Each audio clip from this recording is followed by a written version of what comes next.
Hey everyone, so today I'm going to share something super real and personal that happened to me last week, and it's only today that I'm filming it. So anyways, if you struggle with letting go and letting God take control, this video is for you. And guys, trust me, I'm on the same journey. It's not always easy, but it's worth it. So I've been walking with Christ a few years now, but honestly, I find myself trying to do things my way. Like, I trust my gut, and sometimes I trust my plans. And yes, sometimes I trust my bank account and my wallet more than I trust God. And He has been teaching me how to yield and how to let Him be God in my life.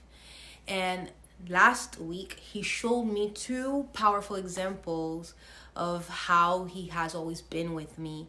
He had never let me go, and how faithful He is in my life. I'm going to share it with you right now. Stay tuned. So, I was at the laundromat late at night with my heavy duty things, like, big pillows, comforters, like big towels, like everything that the laundromat in the building could not handle. So, and I was so tired and I was so hungry because I had been fasting. And I was like, you know what, let me just order some food. Like, I have the money. It's going to be quick. I'll be fine, right? But then I felt a nudge in my heart telling me, like, why don't you let God be your provider? Why are you relying on your own strength? Guys, it wasn't easy. Like, I wanted to do what was comfortable, what was convenient, but I decided to wait this time. So I came home, and guess what? God had already provided.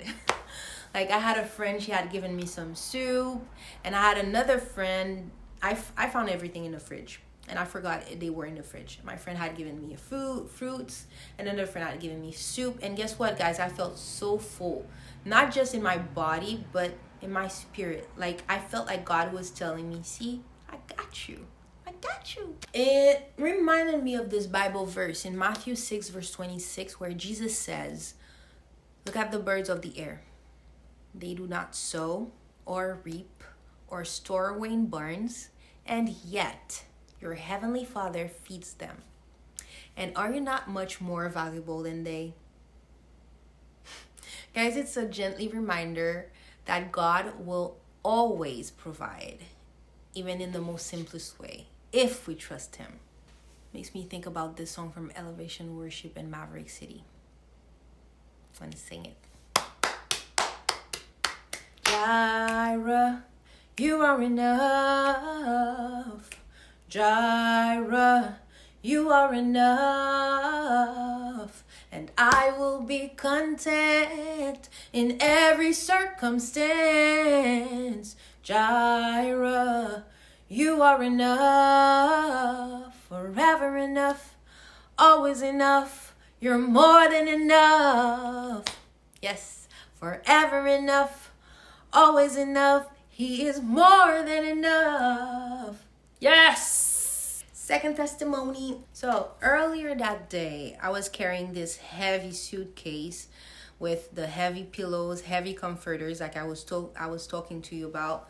Like, I was about to walk 10 to 15 minutes to the laundromat, like, no shame, with this heavy suitcase. But I was hungry, I was tired, and it was cold. And yeah, I was tempted to call an Uber because it was easy and it was convenient. But I prayed. So I prayed and I told God, I want to trust you this time and show me that you're my provider. Guys, I climbed down the stairs with my heavy suitcase, and I was like, okay, once I'll be at the front door, I'll just call the Uber.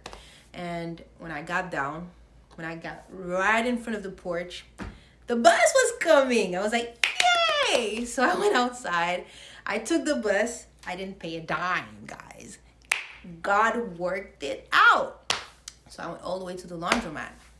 But then, guys, when I got home, at first, I was about to leave the laundromat. When I left the laundromat, there was just a bus that was about to come in. So I hopped in the bus. It dropped me right in front of my home. I got out of the bus. And I was like in front of my building. I was standing right in front of that building, and I was like, God, how am I going to carry this upstairs? I live on the last floor of my building. I was like, you know what, girl, you're a strong, independent woman. You're going to be able to do it. I was like, God, it's time for me to get married, man. And guys, right at that moment, a woman I had never met, she showed up at the building and she offered to carry the luggage for me. Like, guys, I didn't even ask. God sent her at the exact time I needed help. Like, guys, it was such a small thing, but it felt like a huge reminder for me that God is always on time. His timing is always perfect, and he sees what we need before we even ask. This brought Psalms 121 verse 1 and 2 to life for me, and it says, I lift up my eyes to the mountains. And where does my help come from? My help comes from the Lord, the maker of heaven and earth. I lift up my eyes to the hills. Where does my help come from? Oh, my help comes from the Lord. Oh, oh, oh, oh, oh, oh. My help comes from the Lord. Oh, oh, oh, oh, oh, da, da, da. My help comes from the Lord. Da, da, ba, ba, ba, da, ba, ba, ba. My help comes from the Lord. When we yield to him, he steps in, even in ways we don't expect. What I'm learning, guys, is that yielding to God isn't about giving up. It's about trusting up. It's about saying, God, I trust you more than my plans. I trust you more than my money. I trust you more than my strength. And guys, that kind of trust takes patience, because waiting on God can feel so uncomfortable because his timing doesn't always match ours. But guys, his timing is always perfect. Maybe you are facing a situation right now where you feel like you have to figure it out on your own. Can I encourage you? Take a step back. Pray and ask God to take control. And guys, trust me, he will show up in ways that will blow your mind. Just like in Isaiah 40 verse 31 says, those who wait on the Lord will renew their strength. And guys, yielding is part of waiting. And God always comes through. So guys, if you're like me and you are learning how to yield, know this. God is patient with us, and he is teaching us along the way, every step of the way. So there is no letting us down and forgetting, and because we feel that it. If this video encouraged you guys, please share it with someone who might need to hear it today. All right, and please let me know in the comment section how God has been teaching you how to yield. I would love to hear your story. All right, be blessed.